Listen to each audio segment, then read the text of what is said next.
नाजरीन, किस्त का आगाज खुद से होता है, जहां मारिया बिल आखिर इमारले को बेवकूफ बनाने में कामयाब हो जाती है कि उसने हकीम लतीफ को बचाकर बाल्डविन की जान बचाई है, जिस पर इमारले फांसी की सजा वापस ले लेता है, लेकिन उससे बीवी होने का हक छीनकर कुस्तुनतुनिया वापस जाने का हुक्म देता है। वो जैसे ही पलटती है, इमारले का सांस उखड़ने लगता है।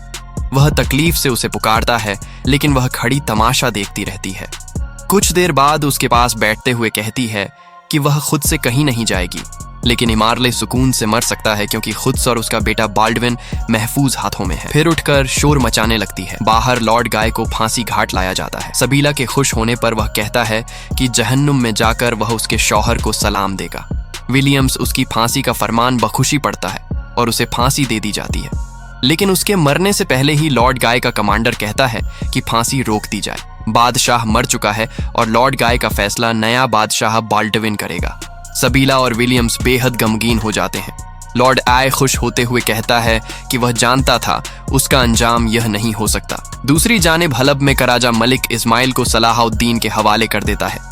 कारा तीगन कहता है कि उसका भांजा हूबहू उस पर गया है। सलाहुद्दीन को दुआएं देते हैं। गमश्तगीन यार्की को रोक कर कहता है कि सलाहुद्दीन का साथ देने पर उसे भारी कीमत चुकानी पड़ेगी। कुछ देर बाद सलाहुद्दीन शहजादे को लेकर जंगल से गुजर रहे होते हैं कि यारों की उन्हें परेशान देखकर तसल्ली देता है कि सुल्तान बेटे की खुशबू से बेहतर हो जाएंगे, जिस पर सलाहुद्दीन कहते हैं कि वह गुमश्तगीन के हवाले से परेशान है। इतने में कुछ नकाबपश उन पर हमला कर देते हैं। भरपूर लड़ाई शुरू हो जाती है। गुमशस्तगीन नकाब में मुंह छिपाए बग्घी के करीब बढ़ता है तो यार्की उसके सामने आ जाता है। वो जालिम यार्की को मौत के घाट उतार देता है और मलिक इस्माइल को छीनकर वहां से भाग जाता है। कारा तीगन हिज्र खातून को पकड़ने वाले सिपाही पर वार करके उसको मार गिराता है।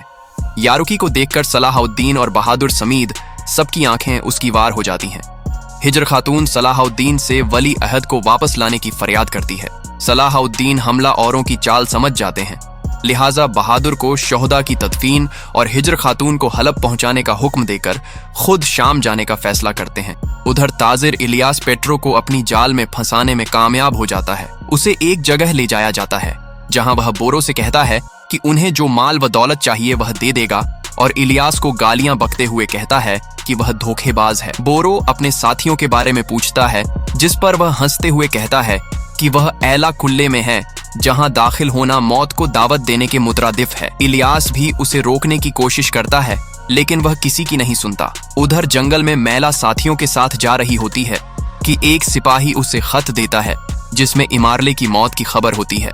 वहां कैरक में जातियों और बालिन के दरमियान लड़ाई शुरू हो जाती है। जातियों बालिन की गर्दन पर तलवार तान देता है और उसे खत्म करने ही वाला होता है कि बाजी पलट जाती है और अगले ही लम्हे बालिन की तलवार जातियों की गर्दन पर होती है। उसी लम्हे मीला वहां पहुंचती है और अमारले की मौत की खबर देती है। खबर सुनकर सब चौंक जाते हैं। कुद्स में सबीला बाप की मयत पर जारो कतार रो रही होती है। मारिया नाटक करती है और विलियम्स आंसू बहाते हुए गुस्से से उसे देखने लगता है। एक मंजर में असफहानी मलिक साले को सुल्तान नूरुद्दीन के सीने से लगा देते हैं। सुल्तान सलाहुद्दीन का पूछते हैं तो गुमश्तगीन कहता है मलिक इस्माइल को वह लाया है। उसे देखते हुए सुल्तान दुआ करते हैं कि खुदा उनके बेटे को बुरे लोगों से महफूज रखे।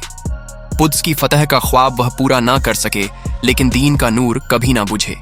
सुल्तान का जिस्म ढीला पड़ता है तो वजीर इमाद हकीम को बुलाने चला जाता है और इस्पानी मलिक इस्माइल को लेकर कमरे से निकल जाते हैं। मौका पाकर गुमश्तगीन सुल्तान के करीब बैठता है, लेकिन सुल्तान अपने आखिरी अल्फाज में अपनी औलाद, विरासत और तख्त समेत सब कुछ सलाहुद्दीन के हवाले करके दुनिया फानी से कच कर जाते हैं। असफहानी सुल्तान को देखकर गम की हालत में उनको पुकारता है, लेकिन कोई जवाब न मिलने पर उनकी आंखें बंद कर देता है। असहानी के पूछने पर गुमशस्तगीन कहता है कि सुल्तान सरगोशी कर रहे थे, वो कुछ सुन नहीं पाया और सुल्तान को देखकर मुस्कुराने लगता है। सलाहुद्दीन शाम में दाखिल होते हैं और मस्जिद में होने वाले ऐलान को सुनकर उनके कदम जम जाते हैं। एक शख्स जिहाद के मैदान के शेर और रोज़ा-ए अक़दस के खिदमत गुजार हर दिल अजीज सुल्तान नूरुद्दीन की वफात का ऐलान करता चला जाता है। हर आंख अश्क होती है। सलाहुद्दीन महल में कांपते हाथों से सुल्तान के कमरे का दरवाजा खोलते हैं और उनके पास बैठते हुए कतार रोने लगते हैं। उनके हाथ का बोसा लेते हुए सलाहुद्दीन मेरे बाबा पुकारते चले जाते हैं और वादा करते हैं कि जब तक उनका बनाया हुआ मेंबर कुदस में न लगा लें, चैन से नहीं बैठेंगे। सलाहुद्दीन सुल्तान का चेहरा ढांपते हैं। इतने में गुमशस्तगीन सामने आता है। और कहता है कि मलिक इस्माइल अब से सुल्तान है, क्योंकि एक रियासत में 2 सुल्तान नहीं हो सकते। यह सुनकर सलाहुद्दीन और सुल्तान के साथियों को बहुत गुस्सा आता है। सलाहुद्दीन उसे कहते हैं कि उसने मलिक इस्माइल को क्यों अगवा किया था, जिस पर वह कहता है उसने मलिक को अगवा नहीं किया बल्कि डाकुओं से बचाया है। सलाहुद्दीन गम और गुस्से से कहते हैं कि वह झूठ बोल रहा है और यार्की का खून भी उसके हाथों पर है। इसहानी और इमाद याउकी के कत्ल का सुनकर मजीद परेशान हो जाते हैं। सलाहुद्दीन कहते हैं कि वह गुमश्तगीन की तरह बदतमीज नहीं हो सकते कि सुल्तान की मयत पर बहस करें, और सुल्तान की मयत को देखते हुए वहां से चले जाते हैं। दूसरी जानिब बोरो एला किले के बाहर पहुंचता ही है कि बाजंतीनी सिपाही उन्हें घेर लेते हैं। महल के अंदर दाखिल होने पर वो महल की कोंद सायरा को देखकर हैरान रह जाता है। सायरा कहती है कि वह उसे अपनों को खोने के गम से दो चार करेगी। बोरो को जिंदान में बंद कर दिया जाता है। वह चीख रहा होता है कि अगर अली और तुराब को कोई नुकसान पहुंचा तो यह किला उनके सरों पर गिरा देगा, और वापस पलटता है तो एक शख्स को चादर में लपटा देखता है। किरक में मैला जतलैन से कहती है कि इमारले के मरने के बाद वह एक नए दौर का आगाज करेंगे और वह उसकी वफादार बीवी बनकर रहेगी, अगर वह सलाहुद्दीन को जिंदा या मुर्दा उसके पास लाकर अपना वादा पूरा करेगा। सुल्तान के कमरे में गुमशस्तगीन मलिक से कहता है कि उन्होंने उसे बहुत बड़ी सल्तनत पर हुकूमत का मौका दिया है।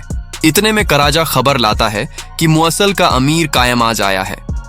कायमाज गुमशस्तगीन से सुल्तान की ताज़ीद करता है, जिस पर गुमशस्तगीन कहता है कि सुल्तान की मौत का दुख है, लेकिन वो जाते जाते एक बहुत बड़ी जिम्मेदारी उसके कुंधों पर डाल गए हैं। दूसरी जानिब सलाहुद्दीन सुल्तान की कब्र के पास बैठे वह लम्हा याद कर रहे होते हैं जब उनसे आखिरी मुलाकात में उन्होंने कुद्स का जिक्र हसरत से किया था। सलाहुद्दीन अल्लाह की कसम खाकर कहते हैं कि वो उनका बनाया हुआ मंबर मस्जिद अक्सा में लगाए बगैर चैन से नहीं बैठेंगे।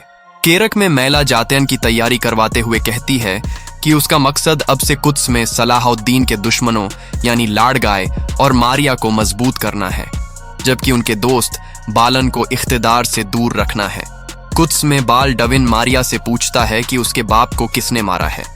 मारिया उसे कहती है कि अब के बाद उसकी आंखों में आंसू नहीं आने चाहिए, क्योंकि वह कुद्स का होने वाला बादशाह है और उसे लाड़गाय को कैद से निकालना चाहिए। वो कुद्स के मुस्तकबल के लिए अहम है। बाल्डन सिर्फ इमारले को याद करता रहता है और उसकी समझ में कुछ नहीं आ रहा होता। शाम में कायमाज गुमश्तगीन से कहता है कि उसका लालच पहले भी उनके दरमियान इख्तलाफ की वजह रहा है, जिस पर वह कहता है कि पिछली बातें भला कर उन्हें शाम की हकमरानी पर ध्यान देना चाहिए। उधर सलाहुद्दीन के सभी करीबी लोग उन्हें वकालत की ख्वाहिश का इजहार करने को कहते हैं, ताकि सुल्तान नूरुद्दीन की मिरास गलत हाथों में ना चली जाए। उमर मुल्लाह कहते हैं, यह तख्त के लिए मोहब्बत नहीं है, उम्मत की उम्मीदें उनसे वाबी हैं। सब लोगों की एक राय पाकर सलाहुद्दीन काजी फाजिल को बगदाद भेजते हैं, ताकि खलीफा को उनकी उम्मीदवार की हैसियत से आगाह किया जाए।